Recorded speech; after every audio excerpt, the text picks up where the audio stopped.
There's a bigger dream waiting for you, just waiting for you to step into it.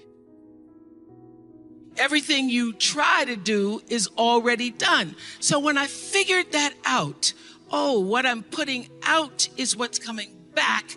Let me get real clear about what it is I'm putting out. Real clear. So I read a book about 1989 called Seed of the Soul. And in that book, Gary Zukav talked about the laws of karma, of the laws of cause and effect, the third law of motion. And in that book, he talked about how intention, your intention is always one with the law. Meaning, before you even think about a thing, you have an intention for the thing. And that the intention is going to determine the outcome. That's why the same people can go to the same church service and somebody walk down the aisle just to be seen to put some money in the church, and somebody else who just goes and just has a little bit to offer. The intention with which you give, the intention with which you serve determines the outcome. So when I figured that out, I went, whoa, I changed everything I did on my show. I called in the producers and I said, from this day forward, I will no longer be speaking to the KKK. I will no longer be speaking to people who are fighting each other in a way that it is damaging to the character of myself and other people who watch. From this day forward, I am only going to do intentional television. So it is my intention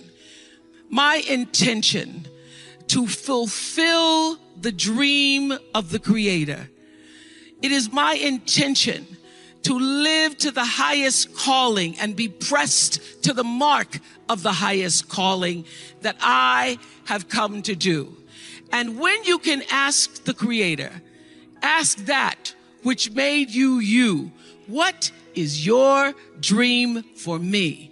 I guarantee you, instead of you trying to define the dream, what is your dream for me? If you're able to lean into the dream that the universe and all the forces of light and love and power and grace by all the names that we call God has for you, nobody can touch you. Every single day, I would have a pre-show meeting and have the producers come in and state to me, what is your intention? How do we want to use whoever is on this show, whatever is happening on this show, to serve the audience in a way that fulfills the mission of uplifting, enlightening, encouraging, as well as entertaining. And if it doesn't do that, then I can't do it. There's a bigger dream waiting for you, just waiting for you to step into it. To step into it. Your life is big. Your life is huge. And we spend so much time wanting to be in somebody else's life. And you don't get honored, you don't get revered, you don't get celebrating wanting what somebody else has, because that which created you, divine intelligence that dreamed you from before your ancestors ever knew they would become your ancestors, that which dreamed the seed of you, wants you to know how special, how wondrous, how mysterious, how complex, how glorious, how phenomenal you are. And you get no credit messing in somebody else's territory. Some people are born with extraordinary size, strength, speed, and talent, but without determination, that talent never flourishes. Because determination is what turns average men and women into winners. No one is born a world champion. just like no one is born a brain surgeon. The successful do what they must, what they can to be the best, to be number one. For me, it was a 5-mile run at 5 a.m. in the morning. For you, maybe continue to be the leader in payroll and human resource industry. And these may be somewhat of a painful sacrifice, but it is this type of determination that just happens to build tremendous confidence. Confidence in knowing that most likely your competitors are not doing the same sacrifices. Determination gives you that, it gives you that mental edge. The secret to change is to focus all your energy not on fighting the old, but building the new you. Put all your energy, not fighting the old, but building the new you. So what is it that you have to do in order to do that? Number one, self-awareness. See, at the end of the day, all of us are the same. The only thing that separates us are the choices we make, the habits that we embrace. And I realize you've got to sacrifice who you've been in 2020. You got to sacrifice whoever that person was. You got to let it go. You got to sacrifice that and put all of your time and energy on building the new you. And building the new you, in my particular case, is more discipline. In my particular case, monitoring myself and my progress, staying on top of it, watching, am I doing well? Am I moving in the direction where I want to move? To give up the things that will distract me from doing that, to make the sacrifice of some things that I enjoy doing, but I can't afford to do it because it's soaking up time, and time is life. Time is life. Learn to work with the people who deserve it, not the people who need it. You must be like life itself. Respond to deserve, not to need. It doesn't say if you need, you will have a harvest. It doesn't say if you need a harvest, you'll have a harvest. It's not what it says. It says if you plant, chances are good you'll have a harvest. If you plant, you will reap. Not if you need, you will reap. So we must be like life itself. Respond to the people who deserve it by planting, by taking the first step. Even God himself says, if you move toward me, I'll move toward you. That's the condition. You move toward me, I'll move toward you, says the Almighty. When babies are born, they were not designed just to be carried. Babies were not born to be carried all their life. Someday you've got to try your legs. Someday you've got to try your wings. Someday you've got to try. Even if you fall down, you've got to try, because you can't just crawl around all your life. You can't be carried all your life. You have the ability to create and design the kind of life that you want. And in this place where we are right now, things have changed dramatically. And so you have to make a dramatic change in yourself in order to accomplish the things that you want. What does that look like? What is it you have to do? In my case, mine and my battle has been with cancer, 4th stage. That looks like intensifying my efforts and monitoring everything that I eat. It has to be organic. My state of mind, keeping stress to a minimum. I don't play that. Anything that's unhealthy, anybody that's unhealthy for me, I cut off the relationship. I don't ask them, why did you do that? I cut it off. Why? It's my life. See, we got enough to deal with. When you got the coronavirus that has now mutated into another lethal form and easier to spread, that kind of tension and stress by itself is enough. So you're not given the luxury of accommodating toxic, negative people in your life if you want to live. If you follow anything or a lot of other people are saying, it's very clear that this device has changed the framework of our society. And whether you're in Southeast Asia or America or Europe or South America, it's universal. This has changed everything from a practicality standpoint. But if you're fearful to go in because it's not what your parents want, or because you're not willing to pay the sacrifice of time and eat shit for 5 years to get what you want, it doesn't matter that you're knowledgeable, that YouTube and podcasting and Instagram and Facebook and Twitter or LinkedIn work on this platform. It doesn't matter.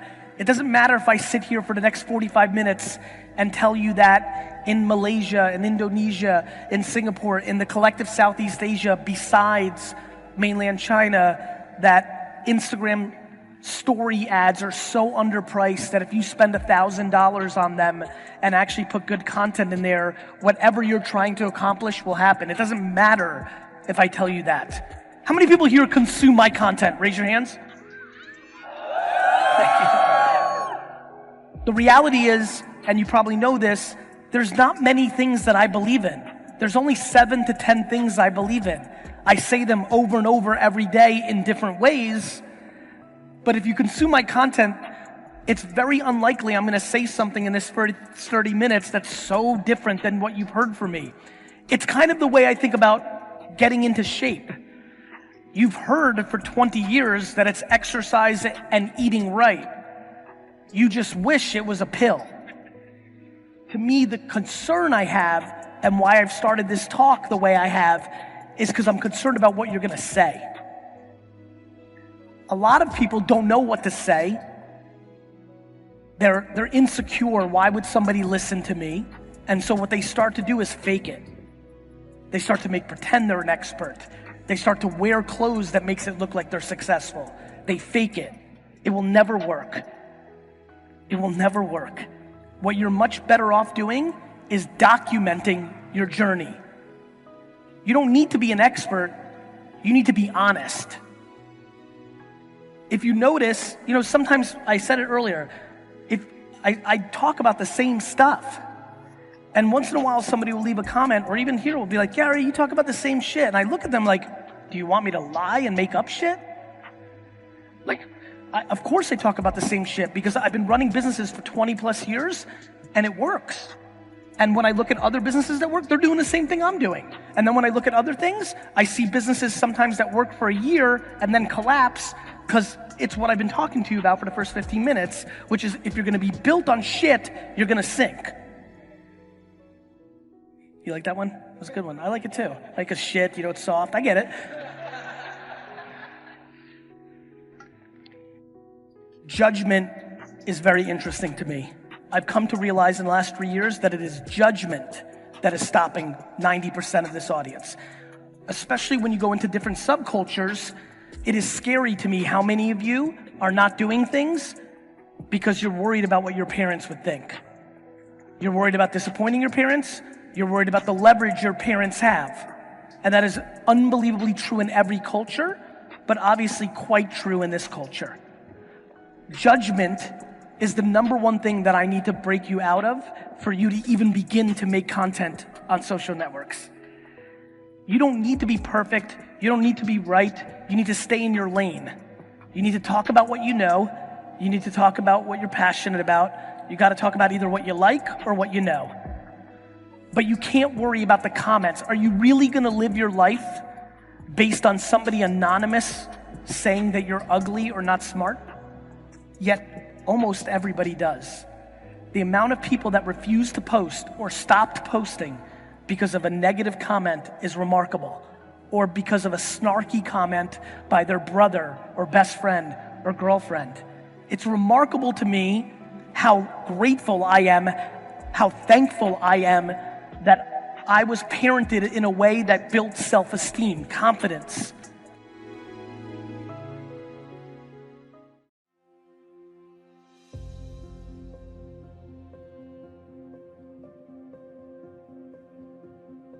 Greatness doesn't come from people, it comes from God.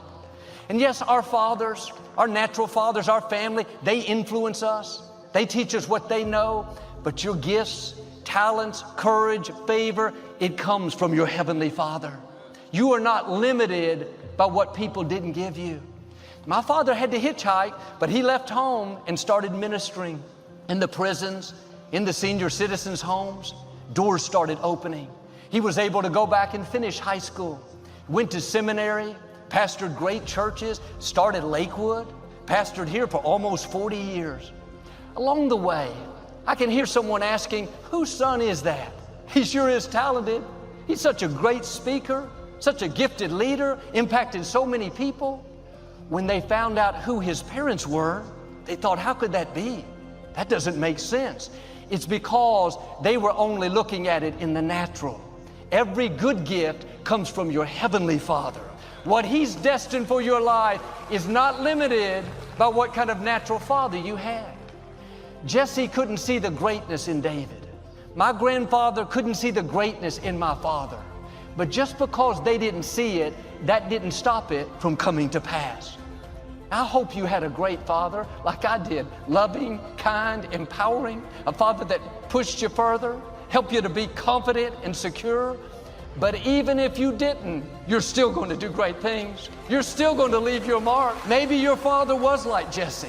He didn't believe in you, or he wasn't around. He talked down to you. When you think of your father, it's not a fond memory. It's a source of pain and disappointment. Perhaps he was like my father's dad. He meant well, but he told my father what he couldn't accomplish, how he was going to fail. What I want you to see is that is not going to stop your destiny. Your Heavenly Father overrides what people do. Your greatness doesn't come from your natural bloodline, from your lineage. It comes from your Father in heaven. What He's spoken over your life will come to pass. Tell me about your father. Well, he was so busy, Joel. He didn't have time for me. He discouraged me. He was loving, but man, he had some rough edges. I don't mean that, Father. Tell me about your Heavenly Father. He spoke worlds into existence. He flung stars into space. He fearfully and wonderfully made you. He said you're a masterpiece. He's equipped you, empowered you, anointed you. He put seeds of greatness in you. He calls you a history maker, a giant killer, a world changer. Whether your natural father was great or not so great, whether you have fond memories or not so fond memories, when you recognize who your Heavenly Father is, that He is the giver of all good gifts, that means if your father was loving, kind, talented, generous, that all came from our Heavenly Father. Maybe it was just the opposite. Then despite what's in your natural bloodline, despite the dysfunction, the limitation, you'll be the exception. You'll defeat giants. You'll accomplish dreams. You'll become all you were created to be. In my grandparents' defense, they had no history of leadership. They didn't know how to train my father to become a pastor. They'd never experienced abundance, more than enough influence. No wonder they couldn't see it. It was foreign to them. Don't fault people that can't see what you can see. God will put things in your spirit that your parents, your relatives, people around you can't fathom. It's too big, too great, too influential. They can't comprehend it. They've never seen it. You're going to set a new standard. Because the first thing you try to do is shut the thing up. It's not about mind control, right? It's why is the mind doing that? Not don't do that. And you realize, no, that's not what happened, all right? And in the most succinct way I can say it, what happened is as follows, all right? But what we do, because we don't want to have the experience, is we try to push it away. We try to control it so it doesn't come all the way into us. And it seems natural. Like if somebody took a swing at you, you'd put your arm up. Yes. And where I went was very different than others, is instead of trying to seek that beautiful feeling, I tried to see why I don't feel that beautiful feeling. And I started working with, okay, the world keeps changing, right? And what you're looking for is the experience. And so I was very young, in my early 20s. Yeah. Not that money has to turn, nothing wrong with those things, right? But you have the right to turn on the faucet and then have fun doing those things instead of needing those things in order to get the energy flowing, right? Instead of being a party pooper. It took me a long time to actually clearly see what was going on. So that the energy, the beautiful energy you have and that people have, the beautiful energy can be there, not that somebody else has to turn on the faucet. Yeah. And undercut that, that you will find that it's a tremendously beautiful tool that can serve you beautifully, that my mind would just sit there and say, yeah, well, she says she loves me, but because you didn't let it pass, you didn't let it free. And by the time you spend a very little period of time on this earth, you've collected a bunch of those, right? So I discovered it by what I said, realizing, having some experiences inside, which we all have, falling in love, having something go your way, and realizing it's not going to stay that way. But what you don't realize is that when you do that, it stays inside of you. It gets trapped. It stays inside of you. It's trapped. You trap the energy with all of that discord, right? That I said, isn't there a way to feel that all the time, not have it conditionally, but feel it all the time? And you said, I need a moment. I'm okay now. No, you're not. You pushed it back down, okay? And so to make a long story short, it's a long story, right? What would happen if you collected every single thing that disturbed you during your entire life inside of your mind? You would have a disturbed mind, and that's what's going on. There's a correlation between the way you move your body and your emotions. They're directly, this is even before we get to dopamine hits and our nervous system being, I'm just telling you that the way you move your body is an emotion. You do emotions. And so when you move your body, you can't be in full workout mode, moving your body, running, walking, jumping jacks, jump rope, and be depressed. They don't go together simultaneously because your body doesn't get the connection. I'm moving like I'm joyful. I'm moving like I'm having sex. I'm moving like I'm happy. These are all joyful states. You can't be depressed simultaneously. So the quickest way to change our behavior, our emotions, and our state is with our body. So identity is the governor on our lives. It's the invisible force that no one understands. And once they do understand and get a hold of it, their life can change. And so not only if you don't get a hold of this, will these outward conditions of your life keep being exactly the same, but you could behave differently, you could do all the working out, you could be thinking great thoughts, but you are going to get out of your life, you're going to be the most powerful force in the world, I think, is to be consistent with the concepts, ideas, and worth that you hold for yourself. You will get that out of your life, what you will tolerate. Okay. The deeper part of that is identity. And so identity is very much like a thermostat sitting on a wall, right? This is important. Once that temperature is set at a certain degree, everything in the world externally can hit it, and you will find a way to get that temperature. So even in this house, let's say it's set at 80 degrees. If we opened up all the doors and cold air, just the worst things in life, the blizzard of life came in, the thermostat will kick the heater on and it will regulate this room back to 80 degrees. The reverse is also true. It's a super hot day. Great things are happening in your life. It's getting hotter and hotter and hotter. If you're at 80 degrees, that internal thermostat will find a way over a window of time to cool your life right back down to 80 degrees again. So the key, the secret key, is to be able to shift that identity. 90, 100, 120.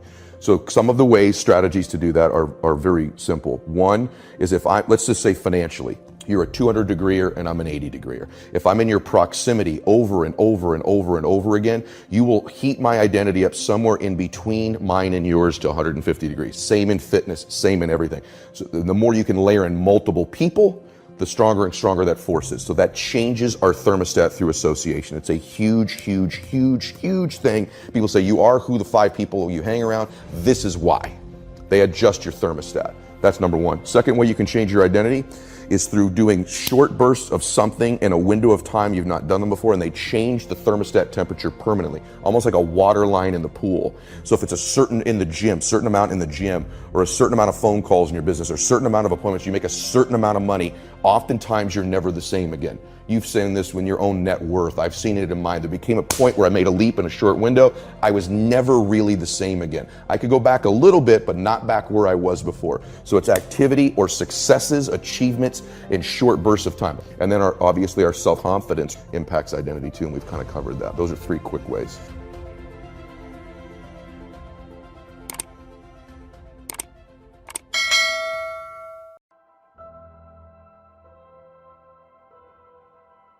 If you are capable of causing depression to yourself, I'm saying this not without any concern for your illness or not due to lack of compassion, because that is the nature of what's happening to you.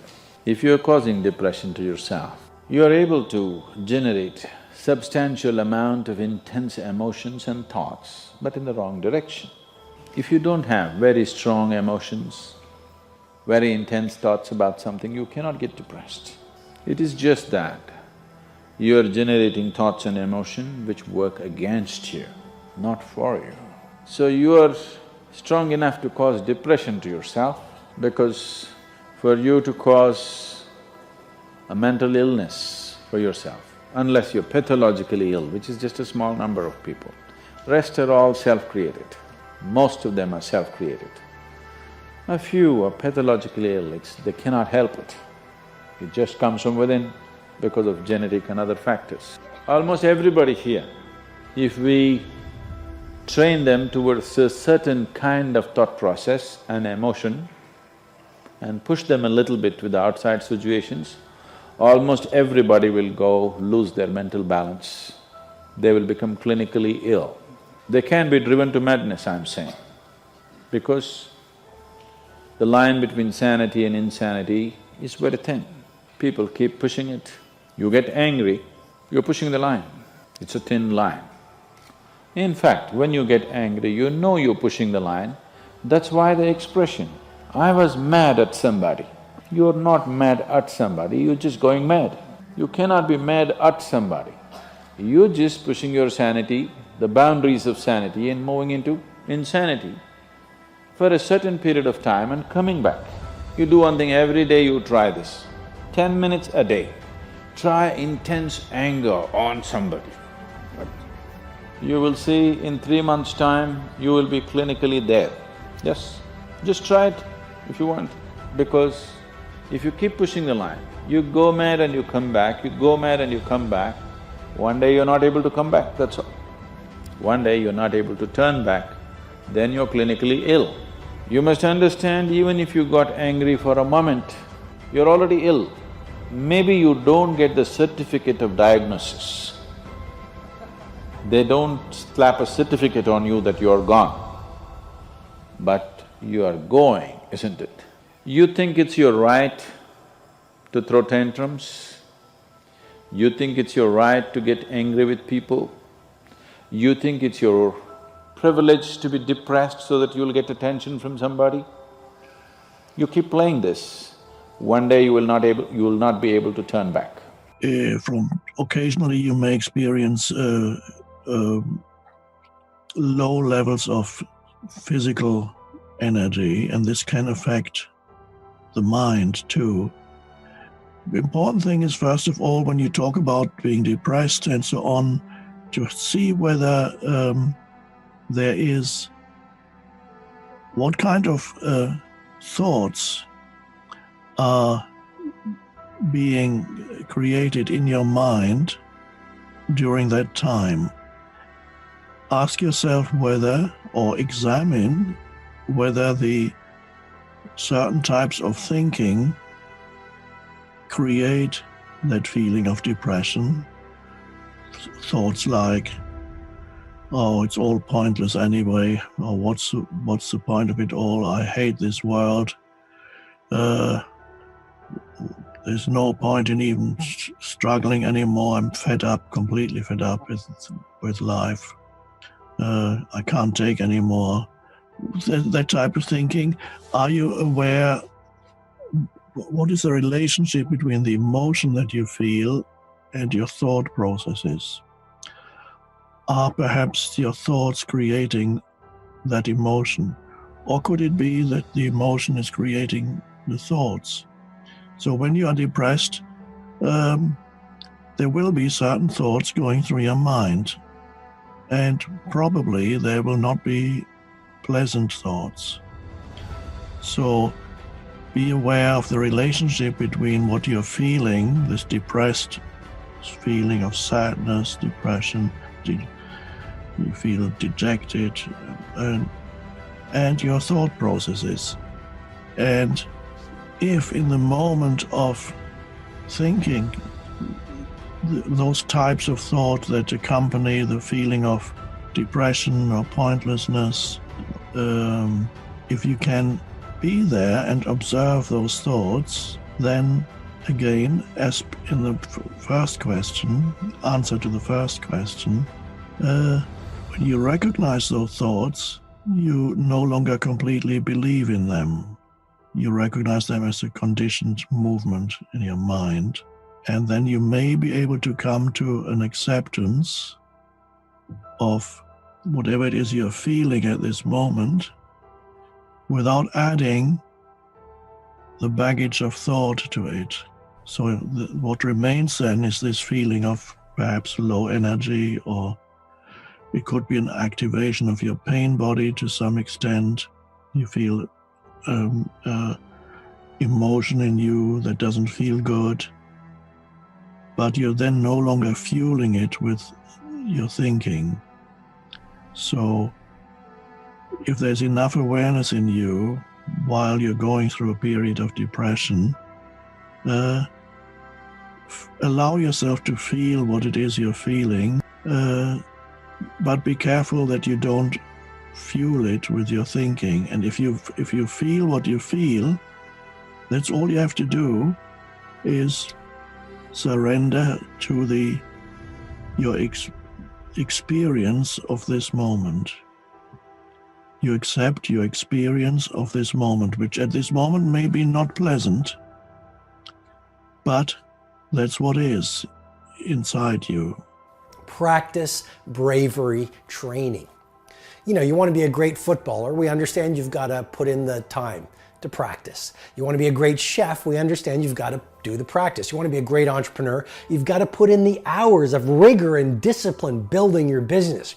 You want to be a great chess champion. Of course, they're obsessed monomaniacally with practice.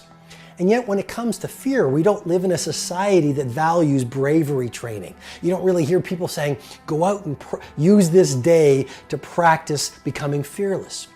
And yet, you know, we all know the 10,000 hour rule. We all know the 10-year rule pioneered by Anders Ericsson at University of Florida, the preeminent researcher in the field of exceptional performance. And that 10-year rule has now been popularized by a lot of authors. But what he found was this: if you look at any great performer, they had one thing in common. They spent the equivalent of 10 years or 10,000 hours practicing their skill before the first signs of genius showed up. And so to become fearless, why not find some time every day to practice becoming fearless? Why not use whatever irritates you or frustrates you or frightens you during your day as bravery training? So let's say your supervisor walks in and says, you know, tomorrow I'd like to give you to give a presentation on that project you did so brilliantly on. And start to pay attention. You notice you start to feel afraid. Develop the mindset where you say, okay, I'm going to say yes, because that is bravery training. Let's say you go home and with your intimate partner, you want to speak up, you want to say something. Maybe you want to ask for more love. Maybe you want to ask for one of your needs to be met because you feel it's unmet. But then you feel, well, what if he or she judges me? What if I get laughed at? What if they think I'm strange? Develop the mindset where you recognize that everything that scares you is bravery training. Okay, so what I'm suggesting on the first insight is really practice becoming fearless, and you will become a fearless human being.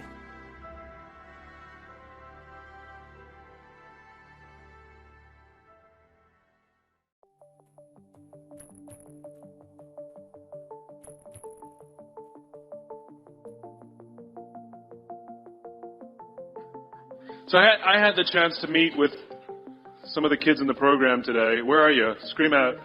There you go. I love those kids. And so what I thought I would do, because they gave me a little bit of time to say whatever I want, is offer you a little bit of some observations for your future. I have 5 little rules that you can follow as you find your spark and bring your spark to life. The first is to go after the things that you want. Let me tell you a story. So a friend of mine and I, we went for a run in Central Park. The Roadrunners organization, on the weekends, they host races. And it's very common at the end of the race, they'll have a sponsor who will give away something, apples or bagels or something. And on this particular day, when we got to the end of the run, there were some free bagels. And they had picnic tables set up, and on one side was a group of volunteers. On the table were boxes of bagels, and on the other side was a long line of runners waiting to get their free bagel. So I said to my friend, let's get a bagel. And he looked at me and said, that line's too long. And I said, free bagel. And he said, I don't want to wait in line. And I was like, free bagel. And he says, nah, it's too long. And that's when I realized that there's 2 ways to see the world. Some people see the thing that they want, and some people see the thing that prevents them from getting the thing that they want. I could only see the bagels. He could only see the line. And so I walked up to the line. I leaned in between two people, put my hand in the box, and pulled out 2 bagels. And no one got mad at me. Because the rule is, you can go after whatever you want. You just cannot deny anyone else to go after whatever they want. Now, I had to sacrifice choice. I didn't get to choose which bagel I got. I got whatever I pulled out. But I didn't have to wait in line. So the point is you don't have to wait in line. You don't have to do it the way everybody else has done it. You can do it your way.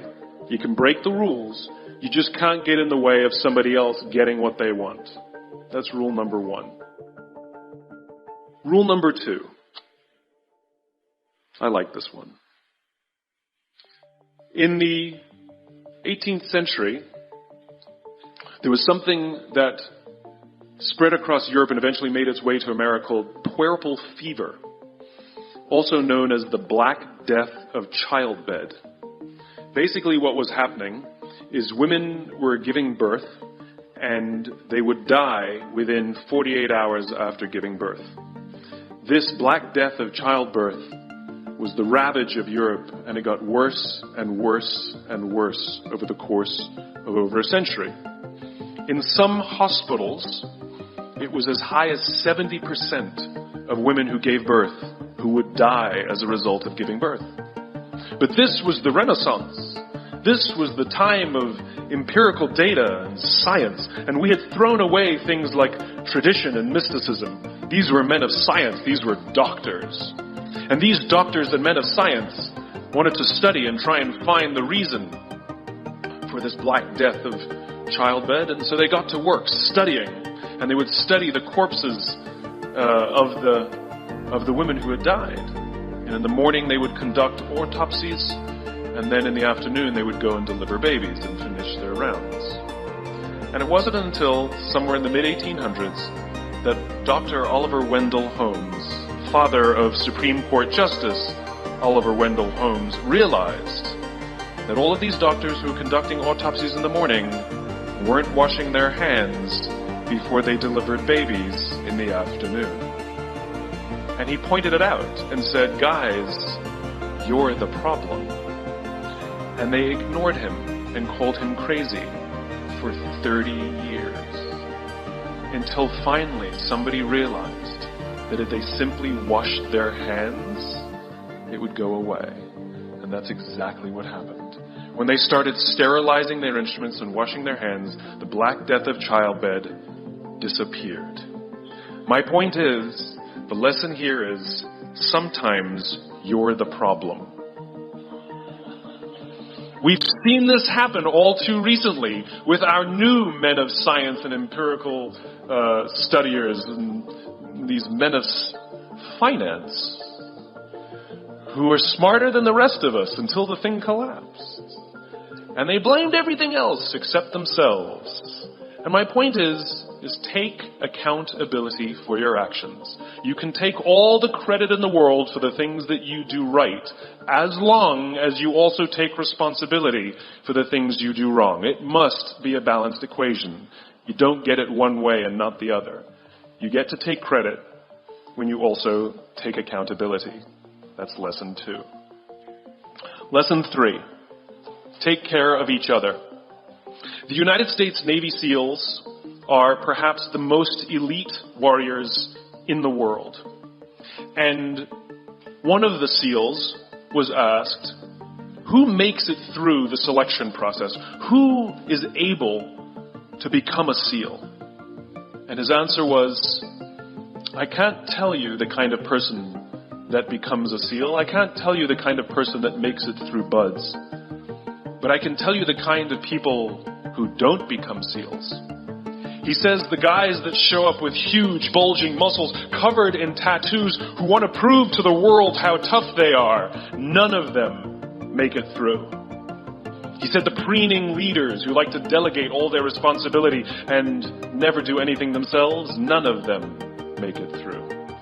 He said the star college athletes who've never really been tested to the core of their being, none of them make it through. He says some of the guys that make it through are skinny and scrawny. He said some of the guys that make it through, you will see them shivering out of fear. He says, however, all the guys that make it through, when they find themselves physically spent, emotionally spent, when they have nothing left to give physically or emotionally, somehow, some way, they are able to find the energy to dig down deep inside themselves, to find the energy to help the guy next to them. They become SEALs, he said. You want to be an elite warrior. It's not about how tough you are. It's not about how smart you are. It's not about how fast you are.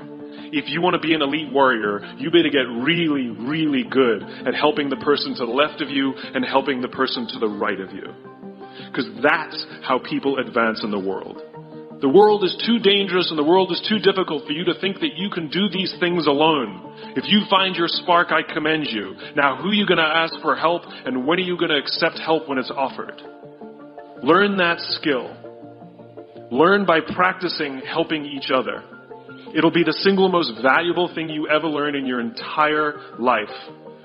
To accept help when it's offered and to ask for it when you know that you can't do it. The amazing thing is when you learn to ask for help, you'll discover that there are people all around you who've always wanted to help you. They just didn't think you needed it because you kept pretending that you had everything under control. And the minute you say, I don't know what I'm doing, I'm stuck, I'm scared, I don't think I can do this, you will find that lots of people who love you will rush in and take care of you. But that'll only happen if you learn to take care of them first.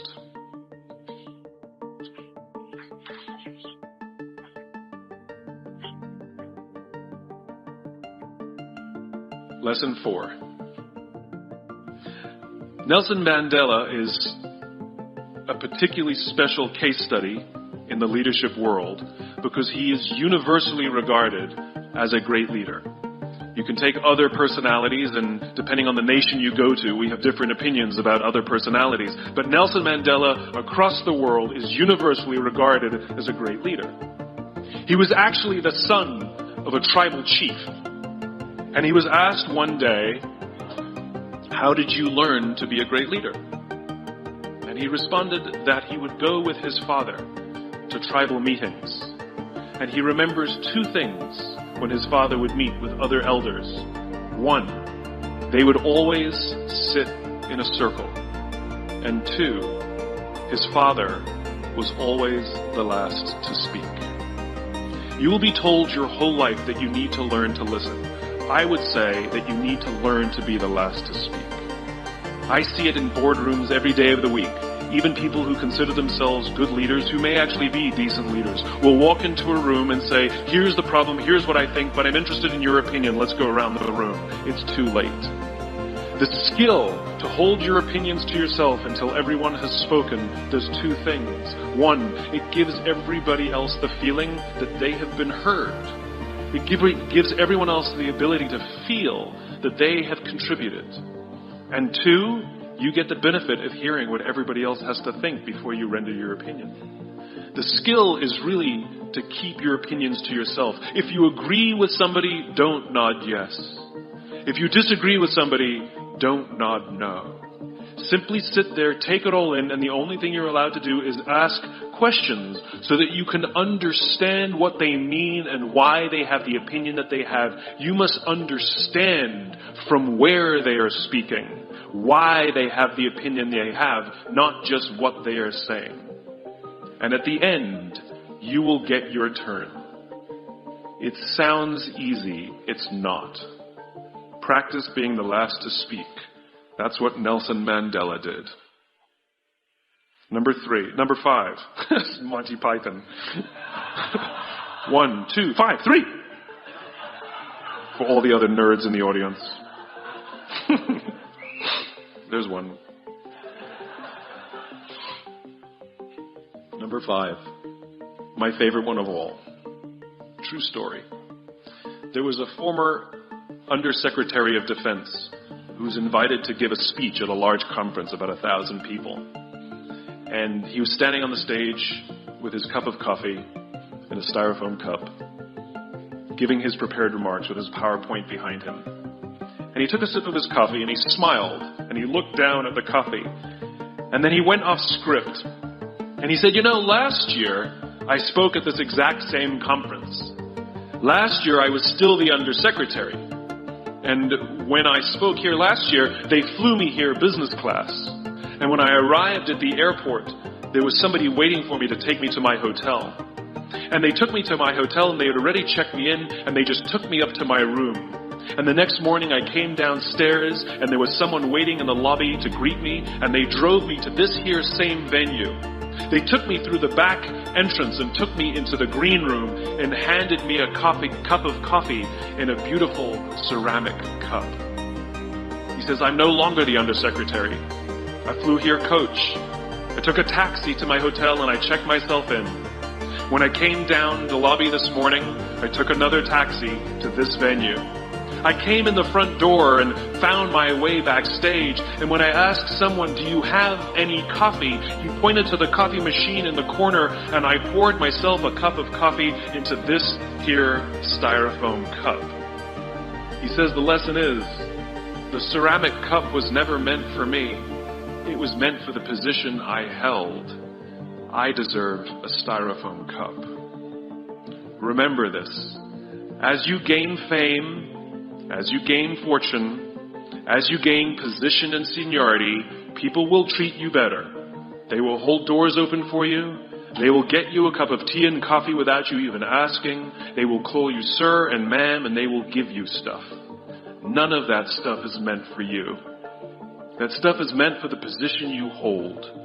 It is meant for the level that you have achieved of leader or success or whatever you want to call it. But you will always deserve a styrofoam cup. Remember that. Remember that lesson of humility and gratitude. You can accept all the free stuff. You can accept all the perks. Absolutely, you can enjoy them. But just be grateful for them and know that they're not for you.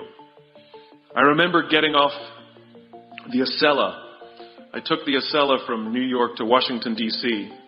And I got off the train like everybody else. And I was walking down the platform like everyone else.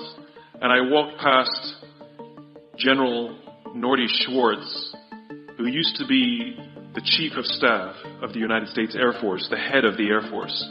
And here I did, you see a guy in a suit, schlepping his own suitcase down the platform just like me.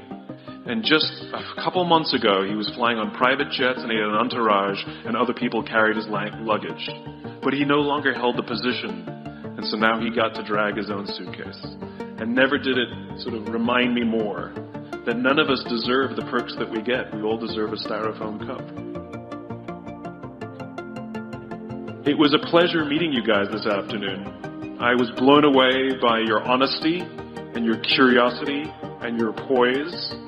And I am confident that the future is bright despite the fact that America looks like an absolute mess right now. I am confident that the future is bright for one reason and one reason only, because you will grow up and you will be our future. Thank you very, very much, guys. You're wonderful.